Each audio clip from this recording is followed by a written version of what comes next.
नमस्कार दोस्तों, आपके अपने YouTube चैनल AB97 क्लासेज में आपका बहुत बहुत स्वागत है। आज के इस वीडियो में हम जो हिस्ट्री की क्लास से संबंधित जो इसमें मराठा साम्राज्य है उसके बारे में हम अध्ययन करेंगे और जो मराठा से संबंधित इस वीडियो में हम डिस्कशन करने वाले हैं। और आज के इस सेशन को हम इस वीडियो में शुरू कर रहे हैं। मराठा जो मुगल शासनकाल है उसके उत्तरवर्ती दौर में वर्तमान महाराष्ट्र और उसके आसपास के क्षेत्र में मराठों के रूप में एक जो सशक्त क्षेत्रीय शक्ति का उदय हो रहा था। कि मुगल शासन के दौरान जो वर्तमान जो महाराष्ट्र है और उसके आसपास की जो क्षेत्र है वहाँ पे जो मराठों के रूप में एक जो क्षेत्रीय शक्ति का जो उदय हो रहा था। और उसके उत्थान के पीछे इस मराठा जो साम्राज्य है इसके पीछे क्या कारण थे, एक तात्कालिक परिस्थितियाँ थी और कुछ अन्य कारक उत्तरदायी थे। और भक्ति आंदोलन के दौर में मराठा क्षेत्र की उल्लेखनीय भागीदारी हो रही थी। तत्कालीन मराठा संतों और कवियों ने जन सामान्य में हिंदू गौरव एकता की भावना को जागृत किया कि हिंदू गौरव और एकता की भावना को भी जागृत किया है। मराठा संतों और कवियों ने जन सामान्य हिंदू गौरव और एकता की भावना को जागृत किया है कि मुगल शासनकाल है। मुगल शासन के उत्तरवर्ती दौर में वर्तमान में महाराष्ट्र में जो उसके आसपास के क्षेत्र में एक क्षत्रिय है मराठा क्षत्रिय शक्ति का उदय हो रहा था। और इसके पीछे जो तात्कालिक परिस्थितियाँ थी और अन्य कारक उत्तरदायी थे। भक्ति आंदोलन के दौर में मराठा क्षेत्र की जो उल्लेखनीय भागीदारी हो रही थी वो क्या थी कि मराठा संतों और कवियों ने जन सामान्य हिंदू गौरव और एकता की भावना को जागृत किया था।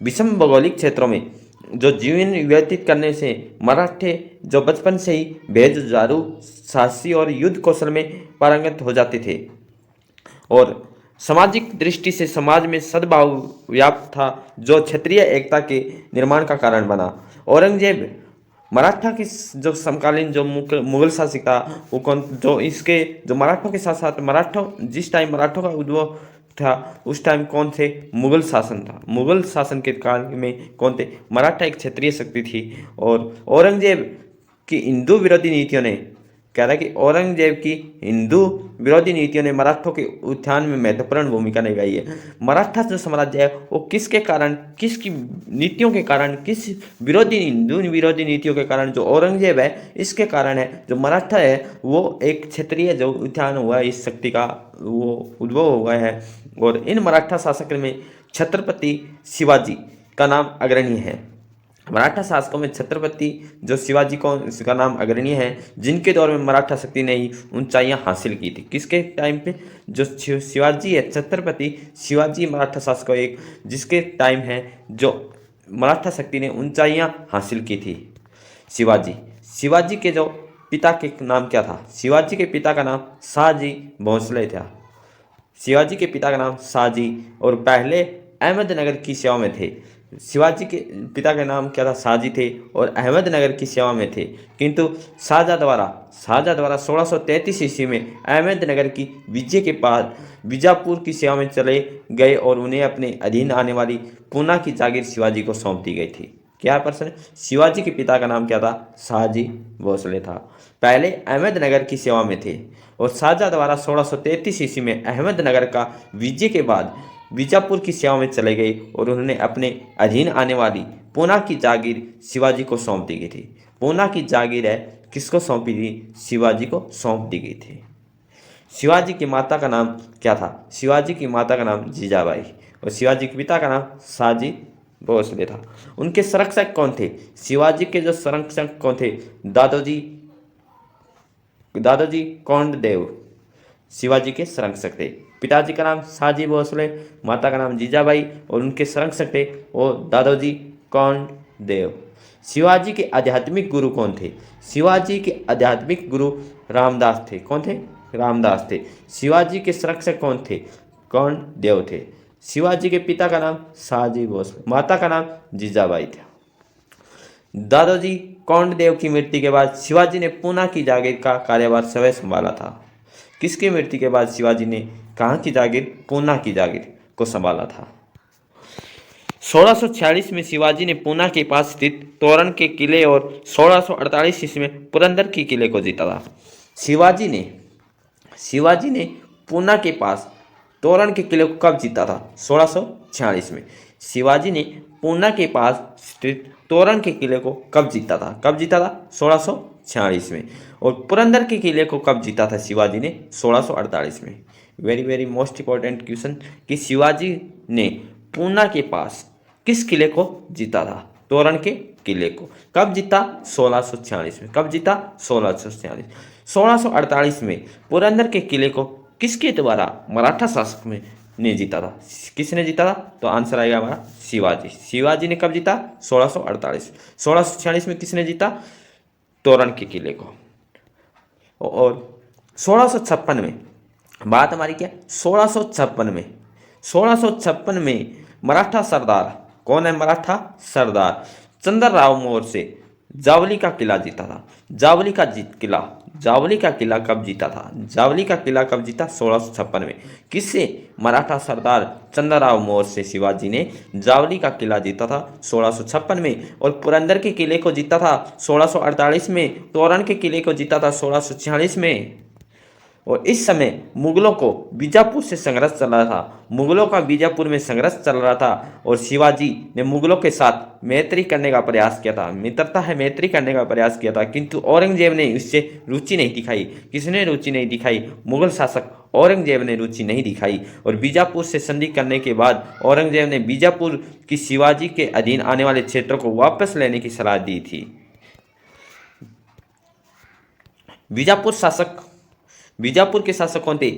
ने अपने सेनापति अफजल खां को क्या कहा है? बीजापुर शासक ने अपने सेनापति अफजल खां को शिवाजी को कैद करने या मार डालने के लिए भेजा था। कि क्वेश्चन आएगा, बीजापुर के किस शासक ने अपने सेनापति अफजल खां को शिवाजी को कैद करने या मार डालने के लिए भेजा था? किसके? बीजापुर का शासक था। कहाँ का शासक था? बीजापुर।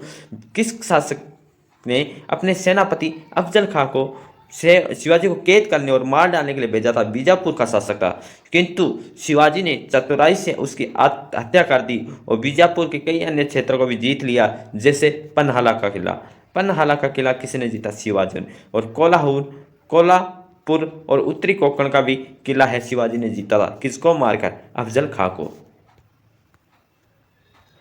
और क्या है कि इसके पश्चात क्या था? अफजल खां को मारने के बाद उन्होंने किलों को भी जीता। और इसके पश्चात औरंगजेब ने शिवाजी के अधीन आने वाले उन क्षेत्रों को वापस लेने का निश्चय किया जो अहमदनगर की संधि के तहत हुए थे।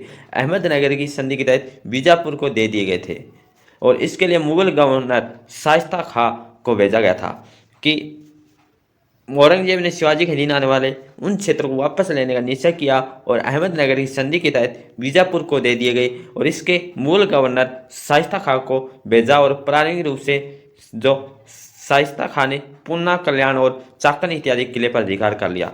कि मुगल गवर्नर द्वारा शाइस्ता खां को भेजा गया और इसने किस किले पर अधिकार किया था? किस पे? शाइस्ता खां, पूना, कल्याण और चाकन इत्यादि के किले पर। शिवाजी को वहां से हटाने के लिए विवश भी किया था। शिवाजी ने शाइस्ता खां के शिविर पर छापा मार हमला किया था और शाइस्ता खां को घायल कर दिया था। और इसके पश्चात औरंगजेब ने क्या किया था? पहले तो अफजल खां को तो भेजा था शिवाजी को मारने के लिए, फिर किसको भेजा? शाइस्ता खां को भी भेजा था औरंगजेब ने, दोनों नाकाम रहे। और इसके पश्चात औरंगजेब ने शाइस्ता खां को वापस बुला लिया और आमेर के जय सिंह को शिवाजी से निपटने का दायित्व सौंपा था। और फिर किसके? आमेर के जय सिंह को शिवाजी से निपटने का दायित्व सौंपा। और शाइस्ता खां को बंगाल का गवर्नर बनाकर भेज दिया गया था। पहले अफजल खां आया था, इसको मार गिराया। फिर शाइस्ता खां आया था, ये भी नाकाम रहा। फिर कौन आया बाद में? आमेर के जय सिंह, शिवाजी से निपटने का दायित्व सौंपा गया था। जय सिंह ने कहाँ का है? आमेर के जय सिंह ने शिवाजी से निपटने के लिए एक नई नीति तैयार की थी जय सिंह ने, और जिसके तहत शिवाजी को चारों तरफ से घेरा जाना था। इनके लिए जय सिंह ने बीजापुर के साथ समझौता करने का प्रयास किया। कहाँ के साथ? बीजापुर के साथ। और करने का प्रयास किया। और बीजापुर ने अपनी सेना की एक टुकड़ी को जय सिंह की तरफ से भेजा।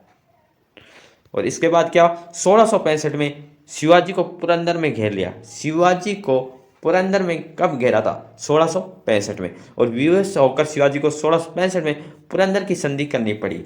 पुरंदर की संधि कब हुई थी? कब हुई थी? 1665 में। और शिवाजी को घेर लिया गया था 1665 में। तो इसके तहत ये पुरंदर की जो संधि है वो कब हुई थी? 1665 में।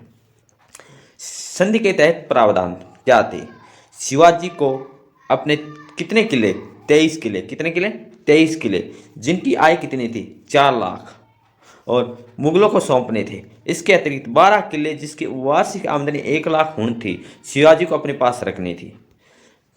औरंगजेब द्वारा शिवाजी के पुत्र, औरंगजेब द्वारा जो शिवाजी के पुत्र थे संभाजी, शिवाजी के पिता शाहजी थे, शाहजी, शाहजी का पुत्र शिवाजी, शिवाजी के पुत्र संभाजी को मुगल दरबार में भेजा जाना था। शिवाजी के किस पुत्र को मुगल दरबार में भेजा गया? संभाजी को, और उसे 5,000 का मनसब प्रदान किया था। शिवाजी के किस पुत्र को मुगल दरबार में भेजा गया और 5,000 का मनसब प्रदान किया गया? किसको? संभाजी को। ये भी है।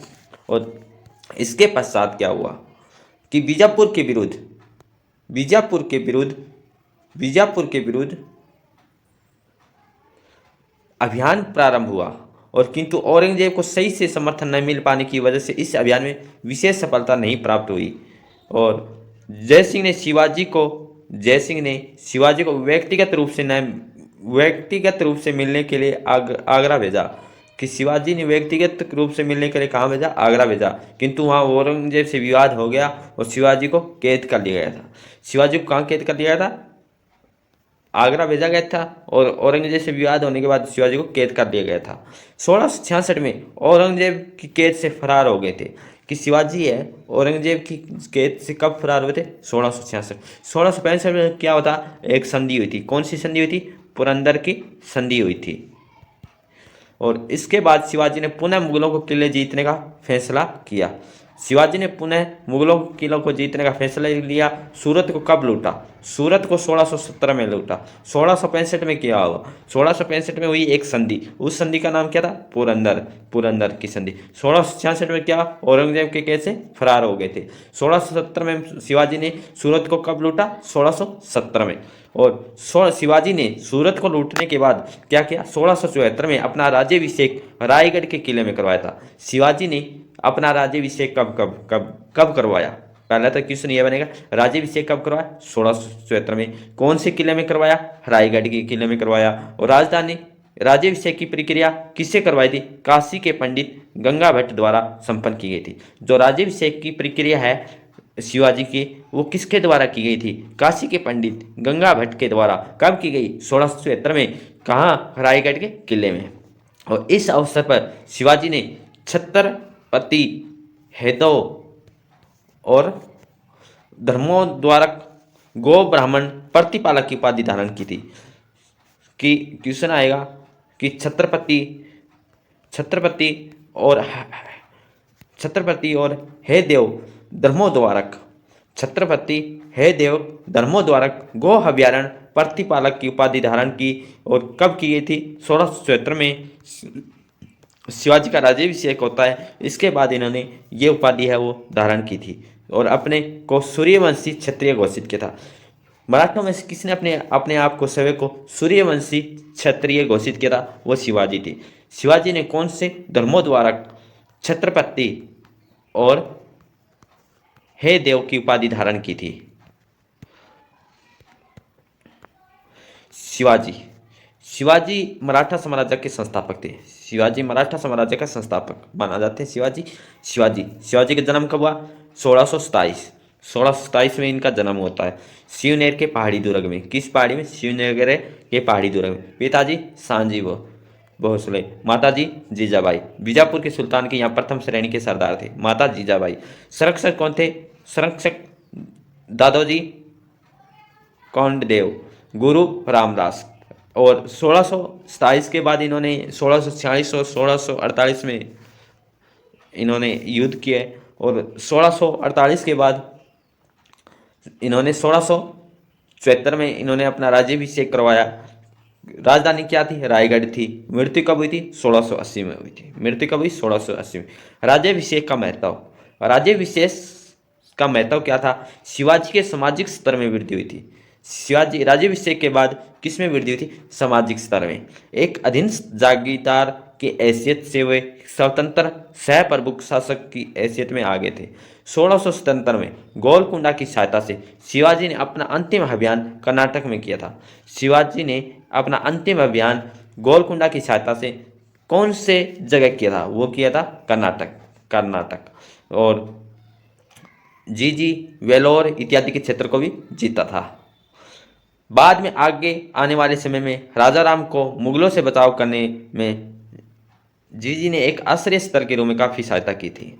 हालांकि शिवाजी ने गोलकुंडा के सुल्तान से विजित किए जाने वाले प्रदेशों में हिस्सेदारी का वचन दिया था और किंतु जीतने के पश्चात उन्होंने मानने से मना कर दिया। 1680 में शिवाजी की मृत्यु हो गई। जन्म कब हुआ था? 1627 में। 1676 में क्या हुआ था? राज्याभिषेक हुआ था और 1680 में शिवाजी की मृत्यु हो जाती है। शिवाजी कालीन प्रशासनिक व्यवस्था क्या थी? इसके बारे में डिस्कशन। केंद्रीय शासन। केंद्रीय शासन पहला पॉइंट है हमारा केंद्रीय शासन। केंद्रीय शासन के अंतर्गत छत्रपति की स्थिति सबसे उच्चतम थी। केंद्रीय शासन के अंतर्गत शिवाजी में जो सबसे ऊंचा जो स्थान था वो क्या था? छत्रपति का था।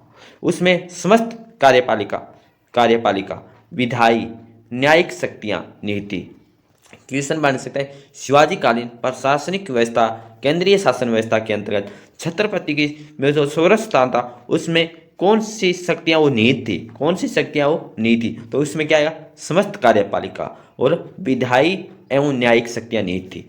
कि केंद्रीय शासन के अंतर्गत छत्रपति की जो स्थिति है सर्वोच्च थी, उसमें जो समस्त कार्यपालिका थी और विधायी थी और न्यायिक शक्तियां निहित थी। ये बातें हमें ध्यान रखनी है कि कौन कौन सी शक्तियां? न्यायिक शक्तियां थी, विधायी और न्यायिक शक्तियां थी, समस्त कार्यपालिका। ये एक छत्रपति की सर्वोच्च स्थिति में सर्वोच्च थी। किसके समकालीन? शिवाजी कालीन प्रशासनिक व्यवस्था में। और शिवाजी के केंद्रीय प्रशासन में शिवाजी के जो केंद्रीय जो प्रशासन में अष्टप्रधान का स्वरूप देखने को मिलता है। किसके केंद्रीय प्रशासन में जो अष्टप्रधान का स्वरूप देखने को मिलता है? शिवाजी के। और छत्रपति में जो सर्वोच्च स्थान है वो था और उसमें कौन सी शक्तियां नहीं थी? कार्यपालिका की थी और विधायिक और न्यायिक शक्तियां थी। अष्टप्रधान क्या था? अष्टप्रधान 8 मंत्रियों का समूह था। अष्टप्रधान क्या था? 8 मंत्रियों का समूह था जो शासन से जुड़े अलग अलग कार्य को देखते थे। अष्टप्रधान क्या था? मराठा साम्राज्य शासन में अष्टप्रधान का क्या मतलब था? कि 8 मंत्रियों का एक समूह था और शासन से जुड़े अलग अलग कार्य को देखते थे, किंतु इनकी स्थिति आज के मंत्रिमंडल से भिन्न थी। तो सभी मंत्री केवल व्यक्तिगत रूप से शिवाजी के प्रति उत्तरदायी थे और उनकी भूमिका सलाहकारी थी। और इनका क्रम था वो कैसा था? निम्न प्रकार है। कितने थे? अष्टप्रधान 8 कितने लोगों का समूह था? 8 लोगों का समूह था। 8 मंत्री थे, उनका एक समूह था, उसको अष्टप्रधान कहते हैं। पेशवा पहले नंबर आता है। पेशवा पेशवा और पैसे प्रधानमंत्री। पेशवा पैसे प्रधानमंत्री। P for Peshwa, P for प्रधानमंत्री। ठीक, तो क्या था पेशवा का कार्य? सामान्य प्रशासन के संबंधित सभी जो सैनिक व असैनिक कार्य को देखता। कि मराठा साम्राज्य में एक अष्टप्रधान एक समूह था, इसमें जो सैनिक और असैनिक कार्य को कौन देखता था? तो हमारा जो आंसर आएगा पेशवा या प्रधानमंत्री। पेशवा या प्रधानमंत्री जो सैनिक और असैनिक कार्य को देखता था। किसके? मराठा साम्राज्य में। जो 8 समूह में अष्टप्रधान में से। और इसकी विशेष भूमिका क्या थी? अर्थव्यवस्था से संबंधित थी। कि पेशवा एक प्रधानमंत्री था मराठा साम्राज्य के अष्टप्रधान में और उसकी सामान्य प्रशासन से संबंधित थी, उसके सैनिक और असैनिक कार्य को देखता था। इसकी विशेष भूमिका क्या थी? वो थी अर्थव्यवस्था। नेक्स्ट एक है दूसरा जो सैन्य विभाग का जो प्रमुख था उसको क्या कहते थे? सर ए नौबत। सर अस से सर, स से सैन्य, स से सर, स से सैन्य। पैसे पेशवा, पैसे प्रधानमंत्री देखा हमने। स से सर ये नौबत और सैन्य, ये सैनिकों की भर्ती और उनके वेतन का बंटवारा और जागीरों का इंतजाम, सैन्य सामग्री की व्यवस्था इत्यादि कार्य देखता था। कि क्वेश्चन आएगा, सैनिकों की भर्ती और उनके वेतन और बंटवारा जागीर का इंतजाम करने वाला एक अष्टप्रधान के इस समूह में से निम्न में से कौन सा है? तो आएगा सर नौबत, या आ जाएगा कि सर नौबत एक अष्टप्रधान था। इससे इनमें से क्या किसको कहा जाता? तो सैन्य विभाग को कहा जाता। और प्रधानमंत्री पेशवा था, वो क्या करता था कि सैनिक व असैनिक कार्य को देखता था। असैनिक और असैनिक कार्य को कौन देखता था? प्रधानमंत्री। परंतु सैनिकों की भर्ती और उनके वेतन और बंटवारा, उनकी सामग्री की व्यवस्था कौन करता था? वो करता था सैन्य विभाग। जो भर्ती है और उनकी व्यवस्था को, उनके पैसन के बंटवारे को कौन देखता था? सैन्य विभाग देखता था। और जो उनके सैनिक असैनिक कार्य है वो कौन? पेशवा प्रधानमंत्री। दोनों ही क्लॉज जो है तो देख लेते हैं, दोबारा समझ लेते हैं कि सैनिक और असैनिक कार्य कौन देखता है? पेशवा प्रधानमंत्री। परंतु सैनिकों की जो भर्ती है, उनके वेतन का बंटवारा है, उनके जागीरों का इंतजाम है और सैनिक सामग्री की व्यवस्था कौन करता है? सर नौबत या सैन्य विभाग का प्रमुख। परंतु उनके कार्य है सैनिक और असैनिक अर्थव्यवस्था संबंधी कौन है? वो प्रधानमंत्री था। और तीसरा बंदा आता है अमात्य मौजूदार। जो अमात्य है, जो अमात्य है, अमात्य मौजूदार राज्य की आय और व्यय का लेखा जोखा। ऐसे अमात्य और ऐसे आय, अमात्य और आय कौन है? जो आय का, जो आय और व्यय का लेखा जोखा कौन देखता था? वो अमात्य या मौजूदार अष्टप्रधान में से एक था। और जो सैनिक है और अर्धसैनिक के कार्यों को कौन देखता था? वो पेशवा देखता था, अर्थव्यवस्था। और उनकी व्यवस्था है, भर्ती है, वो कौन है? सैन्य सरे नौबत जो देखता था सैन्य विभाग। तीसरा जो है, अगला जो हमारा है सचिव। सचिव, सचिव का क्या काम था? सचिव या शुरूनवीस सचिव, इसे चिटनीस भी कहा जाता है। अष्टप्रधान है, अष्टप्रधान, अष्टप्रधान में से एक चिटनीस है। चिटनीस, चिटनीस, इसे क्या कहा जाता था? वो कहा जाता सचिव। और कौन? शुरूनवीस। और ये राजकीय पत्राचार का कार्य करता था। कि अष्टप्रधान में से एक राजकीय पत्राचार, जो राजकीय पत्राचार है, इनका कार्य को देखता था। इसे क्या कहते थे? चिटनीस भी कहा जाता था और सचिव या शुरूनवीस भी कहते थे। सुमंत या दबीर, विदेशी मामलों, विदेशी जो मामले है उसको कौन देखता? सुमंत। और वाक्यानवीस मंत्री कौन था? राजा के दैनिक कार्य को, राजा के दैनिक कार्य को अष्टप्रधानों में से एक था, वो इसको क्या कहा जाता था? वाक्या। और धार्मिक मामलों के प्रमुख में से जो अष्टप्रधानों में से एक था, इसको क्या कहते थे? पंडित राव। न्याय से संबंधित अष्टप्रधान में से एक समूह था, इसको क्या कहते हैं? न्यायाधीश। पंडित राव एवं न्यायाधीश के अतिरिक्त सभी को सैन्य सेवा देनी होती थी। पंडितों राव न्यायाधीश के अतिरिक्त जो भी थे, सभी को सैन्य सेवा देनी होती थी। प्रांतीय प्रशासन, शिवाजी ने अपने साम्राज्य को कितने भागों में बांटा था? शिवाजी ने अपने साम्राज्य को 3 भागों में बांटा था। कौन कौन से 3 भाग थे? शिवाजी ने अपने प्रांतों को 3 भागों में बांटा था। उत्तरी प्रांत, दक्षिणी प्रांत और दक्षिणी पूर्वी प्रांत। उत्तरी प्रांत सूरत से पूना तक, सूरत से पूना तक जो प्रांतीय प्रशासन में शिवाजी ने 3 भागों में बांटा था, इनमें से एक उत्तरी प्रांत थी। उत्तरी प्रांत कौन सी जगह से कहाँ तक थी? सूरत से पूना तक। कहाँ से? सूरत से पूना तक। इसके प्रमुख कौन थे? मोरोपंत पिंगले। जो सूरत से पूना तक एक उत्तरी प्रांत थी, इसके जो प्रमुख कौन थे? मोरोपंत पिंगले। और दक्षिणी प्रांत, इसमें समुद्री तटीय क्षेत्र व दक्षिणी कोंकण शामिल था, इसके प्रमुख कौन थे? अन्नाजी दत्तो। दक्षिणी पूर्वी प्रांत, इससे सतारा, कोल्हापुर, दलोन इत्यादि आते, इसके प्रमुख दत्ताजी थे। कि उत्तरी प्रांत है, उत्तरी प्रांत सूरत से पूना तक था, इसके प्रमुख मोरोपंत। दक्षिणी प्रांत में समुद्री तटीय क्षेत्र, दक्षिणी कोंकण तट, और इसके प्रमुख अन्नाजी दत्तो। दक्षिणी पूर्वी प्रांत, इसमें सतारा है, कोल्हापुर है, दलोन है, इसके जो प्रमुख कौन थे? दत्ताजी। शिवाजी के क्षेत्र को क्या कहते थे? स्वराज, स्वराज। प्रांत का प्रशासनिक विभाजन क्या था? महाल, महाल को क्या कहते थे? जो मराठा है, मराठा शासकों में जो प्रांत है, उसका प्रशासनिक विभाजन था। जैसे महाल, राज्य को क्या कहते थे? राज्य को महाल। परगना, प्रांत, प्रांत को क्या कहते थे? परगना, परगना। राज्य को महाल। और जिला है तरफ। और गांव के समूह को मौजा, गांव के समूह को मौजा। जिला जैसे गोलकुंडा और बीजापुर में तरफ, प्रांत को परगना, राज्य को महाल कहते थे। किसमें? मराठा शासकों में। नोट, ग्रामीण स्तर पर पटेल, ग्रामीण स्तर पर क्या कहते थे? पटेल। और कुलकर्णी के अतिरिक्त 12 अलुट्टे सेवक, 12 बुलुट्टे शिल्पी होते थे। सैन्य व्यवस्था, शिवाजी की सेना के प्रमुख अंग क्या थे? पैदल सेना थी, अश्व सेना और नौसेना थी। शिवाजी की सेना के जो प्रमुख अंग थे वो क्या थे? पैदल सेना थी जी, अश्व सेना थी और नौसेना थी। अश्व घुड़सवार सेना, पागा शाही घुड़सवार सेना और सियलदार पागा। शिवाजी की एक नियमित घुड़सवार सेना थी। शिवाजी की नियमित घुड़सवार सेना क्या कहते थे? पागा, जिसे अस्त्र शस्त्र राज्य की ओर से दिए जाते थे और नियमित रूप से वेतन प्राप्त होता था। शिवाजी की नियमित घुड़सवार पैदल को क्या कहते? पागा। 25 घुड़सवार को एक क्या कहते थे? 25 घुड़सवार पर कितने हवलदार थे? एक। 25 घुड़सवार पर एक हवलदार। और 5 हवलदार को क्या कहते थे?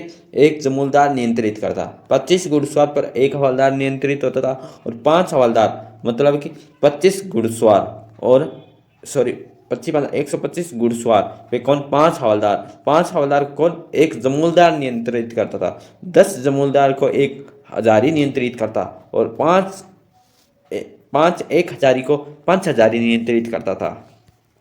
सर नौबत सेना का सर्वोच्च अधिकारी होता था हवलदार। सबसे जो टॉप में था वो हवलदार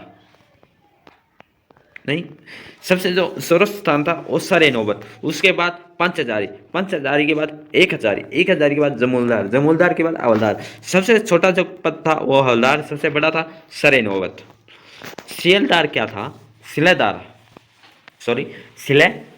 क्या था? ये एक अनियमित सैनिक थे और ये युद्ध के समय अल्पकाल के लिए अपनी सेवाएं प्रदान करते थे। ये अपने अस्त्र शस्त्र और घोड़ों का प्रयोग करते थे। बदले में लूटे हुए माल का एक हिस्सा इन्हें प्राप्त किया जाता था। नौसेना,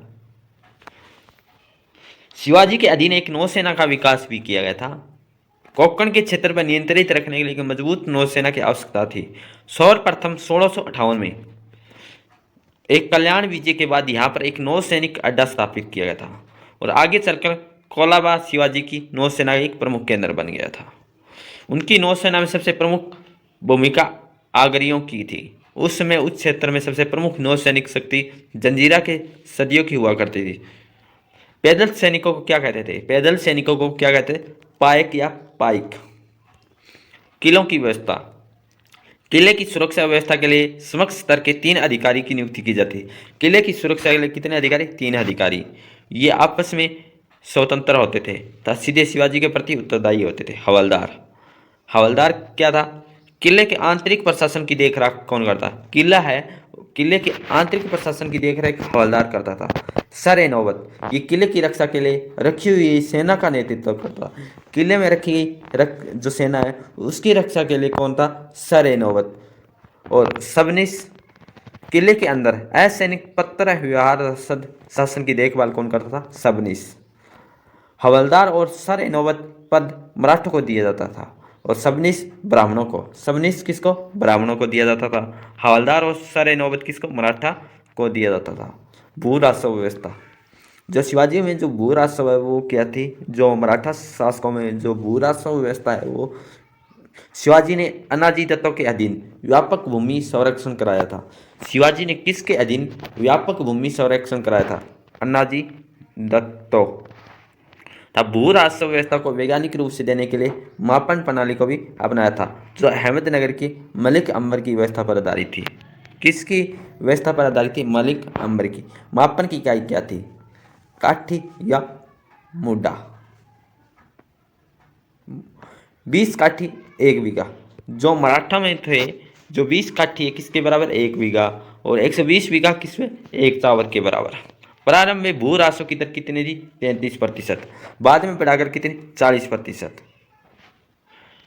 राजस्व और अनाज, नगद और अनाज के रूप में, दोनों के रूप में राजस्व लिया जाता था। बंजर भूमि से कम दर पर राजस्व लिया जाता। किसानों को ऋण भी प्रदान किया जाता था। शिवाजी ने लगान वसूलने के लिए रैयतवाड़ी व्यवस्था को अपनाया था। शिवाजी ने लगान वसूलने के लिए कौन सी व्यवस्था? रैयतवाड़ी। और किसानों के सीधे लगान वसूलने की व्यवस्था भी की गई थी। शिवाजी के समय देशमुखों, जामिर जमींदारों की स्थिति को लेकर विवाद है। कुछ इतिहासकारों का कहना है कि शिवाजी ने देशमुखों के अधिकार को समाप्त कर दिया। किसको? जमींदारों के अधिकारों को समाप्त कर दिया। किंतु वर्तमान में ऐसा समझा जाता है कि जमींदारों की शक्ति को कुचला गया, किंतु अन्य के साथ समझौता भी कर लिया गया था। लगान वसूलने से उनकी मदद ली जाती थी। ग्रामीण स्तर पर भू राजस्व वसूली में कौन था? जो मराठा शासकों में जो ग्रामीण स्तर पर जो भू राजस्व है, कौन? पटेल या पाटिल या कुलकर्णी की अहम भूमिका थी। पटेल का कार्य कौन करता? भू राजस्व की वसूली। पटेल का कार्य क्या था? भू राजस्व की वसूली करना। जबकि कुलकर्णी की भूमि की माप व लेख जोखे से जिम्मेदार। कुलकर्णी क्या काम करता?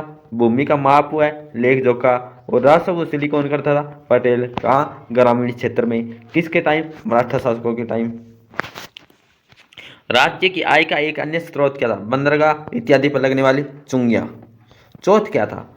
एक पड़ोसी राज्य से लूटी गई आय के रूप में होता था चौथ। किसके टाइम की बात है? मराठा शासकों के टाइम। और उस राज्य की आय का 1/4 हिस्सा होता था, जिसके बदले में उस क्षेत्र में आक्रमण व लूटपाट न करने का वचन दिया जाता। सर देशमुखी। शिवाजी सेवक को उस क्षेत्र का देशमुख का प्रमुख मानते थे शिवाजी, और उनकी आय का 1/10 हिस्सा उन्हें प्राप्त होता था। सर देशमुखी लोगों के हितों की रक्षा करने के बदले वसूला जाता था। मोकासा या सरजाम ये जागीरें थी। ऐसा माना जाता है कि प्रमुख मराठा सरदारों को ये दिया जाता था। किसी शेष को नगद में वेतन की व्यवस्था भी की गई। शिवाजी के उत्तराधिकारी संभाजी 1680 से 1689। शिवाजी के पुत्र संभाजी। संभाजी ने शिवाजी के विरुद्ध उस समय विद्रोह कर दिया। शिवाजी के उत्तराधिकारी संभाजी ने शिवाजी के विरुद्ध उस समय विद्रोह कर दिया जब शिवाजी ने अपने छोटे पुत्र राजा राम को कोंकण का क्षेत्र प्रदान किया है। और शिवाजी की मृत्यु के बाद किसी भी आधिकारिक उत्तराधिकारी की घोषणा नहीं की गई थी, कि किसी भी घोषणा है वो नहीं की गई थी। और उनकी पत्नी सोयराबाई ने राजा राम का राज्याभिषेक कर दिया। कि शिवाजी की पत्नी सोयराबाई ने राजा राम का राज्याभिषेक कर दिया था। और मराठा सेनापति हमीर मोहिते की सहायता से संभाजी शासक बन गया था। कि मराठा सेनापति हमीर मोहिते की सहायता से कौन है वो शासक बना था? वो संभाजी शासक बने थे। संभाजी ने मुगल सूबेदार दिलेर खां से समझौता कर लिया था, जिसमें संभाजी को शाहजहां का मनसब देना निश्चित हुआ था। और संभाजी ने नीलोपंत को अपना पेशवा बनाया था। संभाजी ने अपने किसको पेशवा बनाया था? वो बनाया था नीलोपंत।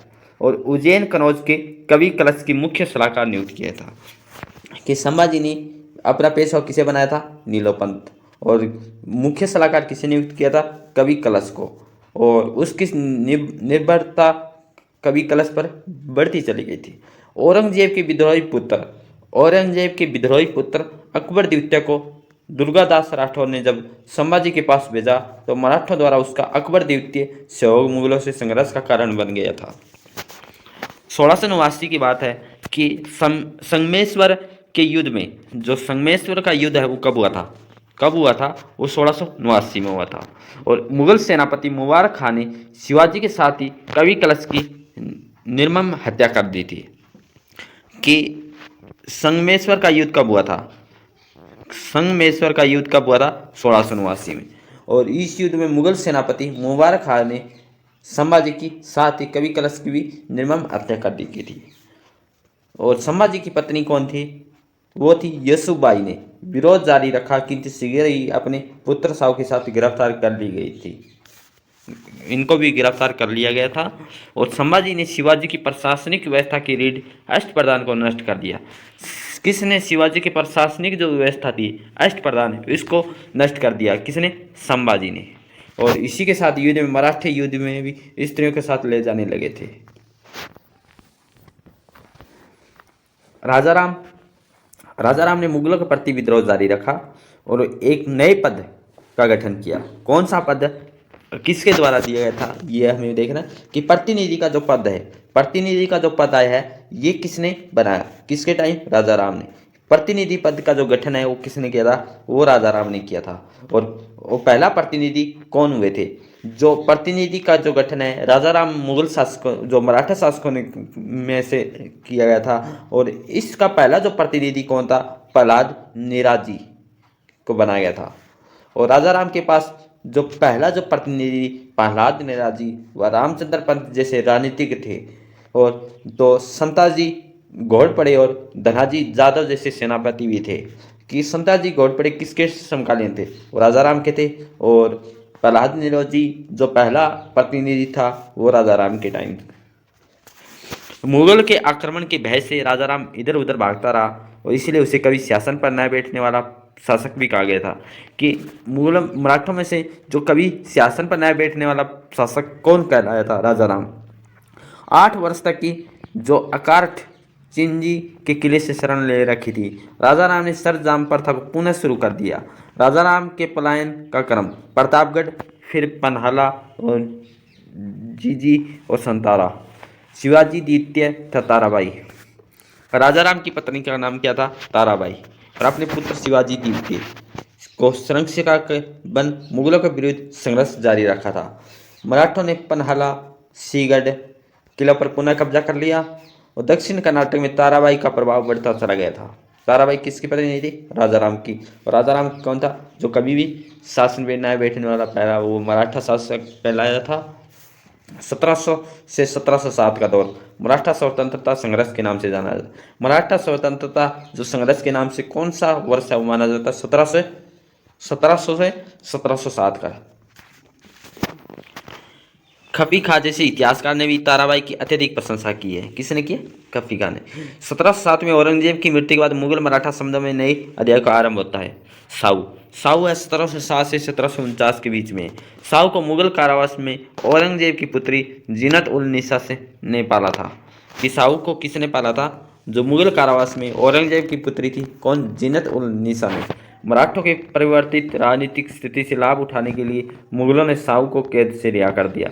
और अब साहू और ताराबाई में उत्तराधिकार का संघर्ष हुआ। ताराबाई कौन थी? राजा राम की पत्नी थी। साहू और ताराबाई के बीच संघर्ष हुआ उत्तराधिकार के लिए। साहू को राजकुमार आजम शाह ने रिहा किया था। और साहू को किसने रिहा किया था? राजकुमार आजम शाह ने। और जिसे अगले मुगल शासक बहादुर शाह ने स्वीकृति दी थी। उत्तराधिकार के संघर्ष में ताराबाई का पलड़ा भारी था। किंतु बालाजी विश्वनाथ के जुड़ने से स्थिति बदल गई और बालाजी विश्वनाथ ने बड़ी चतुराई से धनाजी जादव को अपनी ओर मिला लिया। 1707 में कौन सा? खेड़े का युद्ध।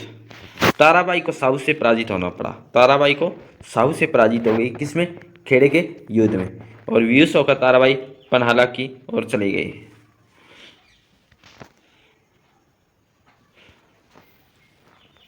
मराठा शक्ति का विस्तार और प्रथम 3 पेशवा बालाजी विश्वनाथ। पहला जो पेशवा था कौन था? बालाजी विश्वनाथ। 1713 से 1720 का समय है। बालाजी 1696 में पूना में सभासद थे। बाद में सर सूबेदार बने गए।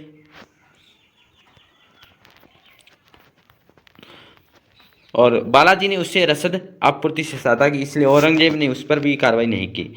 साहू की गद्दी दिलाने के बाद साहू सतारा से और ताराबाई को कोल्हापुर से शासन कर रही थी। साहू को गद्दी दिलाने के बाद साहू सतारा से और ताराबाई कहाँ से?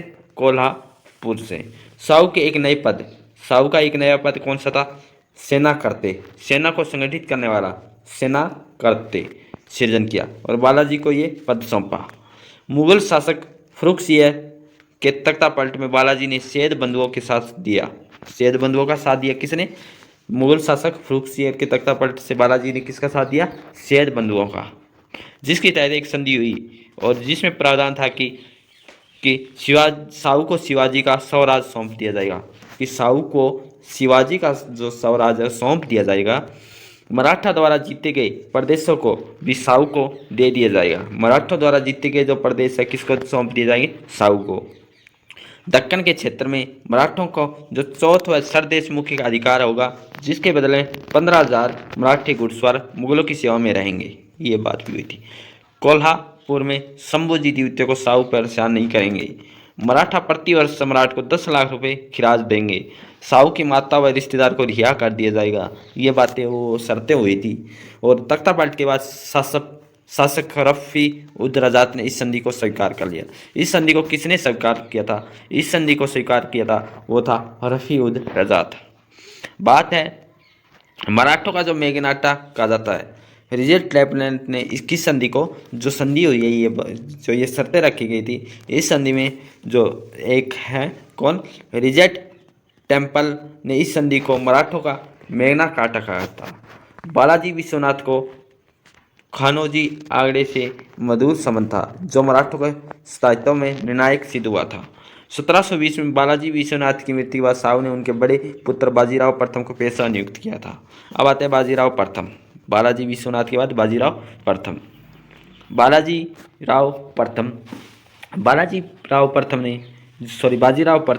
बाजीराव प्रथम ने साहू से कहा कि अब वक्त आ गया है कि जर्जर वृक्ष के तने पर प्रहार किया जाए तो वो हमारी सत्ता अटक से कटक तक स्थापित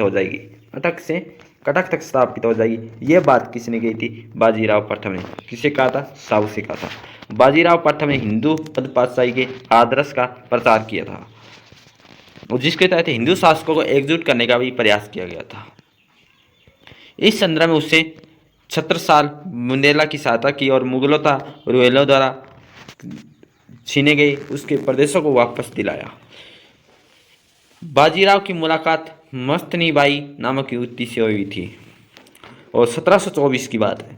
1724 में निजाम उल मुल्क ने सकूर खेड़ा के युद्ध में मुगल सूबेदार मुआरिज खां को हराया था। संवत इसमें बाजीराव ने सहायता की, क्योंकि अपनी निजाम के प्रति उसने तटस्थता की नीति अपनाई थी। निजाम से संघर्ष। चौथ और 10 सरदेशमुखी के प्रश्न पर हैदराबाद व बाजीराव के बीच मुख्य 2 संघर्ष हुए थे। कौन कौन से बता? 1728 का पालखेड़ का युद्ध कब हुआ था? 1728 में, जिसमें निजाम पराजित हुआ। और कौन सी संधि हुई थी? मुंगी सिवगांव की संधि का निर्माण। मुंगी सिवगांव की संधि कब हुई? 1728 में। कौन से? पालखेड़ का युद्ध में निजाम पराजित हुआ था। 1737-38 का भोपाल का युद्ध, इसमें भी निजाम को पराजित हुआ। कौन सी संधि थी?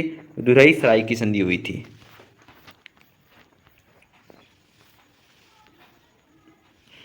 1731 की वारणा की संधि के द्वारा कोल्हापुर के शासक ने सतारा की अधीनता स्वीकार ली।